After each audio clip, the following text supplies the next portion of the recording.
Good morning, St. Francis. It is Friday, February the 5th, 2021. It is the memorial of St. Agatha, Virgin and Martyr. It is also the 6th day of Catholic Schools Week.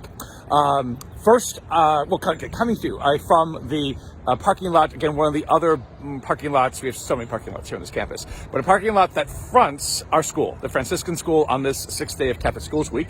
And so I wanted to show you the entire school, again, from a distance. So over here is our lower school, and then over here is our upper school. So this would be the middle school over here, and then the elementary school over here, joined by this covered walk, a cloister walk, I like to call it. It's one of the hallmarks of what makes the Franciscan school the Franciscan school. There are about 8 buildings, plus trailers, fields, all kinds of things. It's like a small college, but it's an elementary and middle school is incredible. And so as this not the last day of Catholic Schools Week, but as we draw to the end of the school week of Learning Week, it's good to take a look at the Franciscan school. St. Agatha today, our Virgin and Martyr. Third century, the 200s, mid 200s. She was martyred because of her faith, because of not wanting to give in to some sacrificial customs in Rome.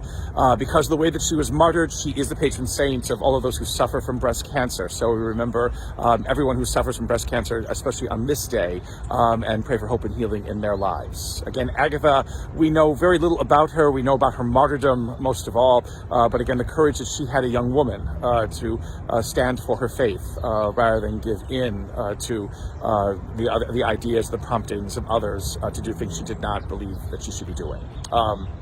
Today's gospel is kind of a mirror of that, because it is the death of John the Baptist, the beheading of John the Baptist, all brought about because Herod was weak and Herod was an idiot and everything else that Herod unfortunately was. But even more gruesome, that a young girl, Salome, sometimes she is known as, but she really has no name in today's gospel, the daughter of Herodias, the one who the Baptist says should not have married Philip, and so she not married Herod because Herod was the brother of Philip and she was Philip's wife. It's all very complicated.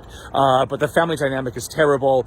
The girl does a dance for Herod. Herod leers at her and everything else like that. What kind of gift? I'll give you anything. And she says, the head of the Baptist.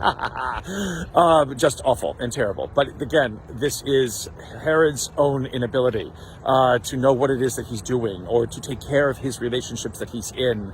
Also Herodias and her own cunningness and the desires that she wanted to punish people and things like that, all lead to the death of the Baptist in a very sad way. This gospel, again, is the problem with this is even augmented by the first reading from Hebrews, in which the letter to the Hebrews basically speaks about taking care of each other, that is our duty, that is our responsibility, to take care of each other, to walk with each other, to nurture each other, to challenge each other, to support each other, to encourage each other, to make sure that our journey together brings life and brings wholeness and brings peace. Again, it's the most wonderful thing, that the letter of the Hebrews talks about, because it isn't as if God will come out of the blue like a bolt of lightning and say, here, I am here to help you make everything better. No, God depends on us. God expects us to be the ones who bring that hope and healing to this world, to be able to stand with and for and by each other.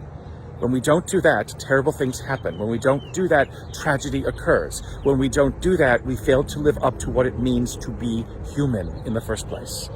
It's a tremendous challenge being born into this world, a tremendous challenge to be a believer born into this world.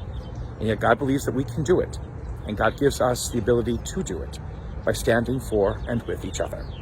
May the Lord give you peace.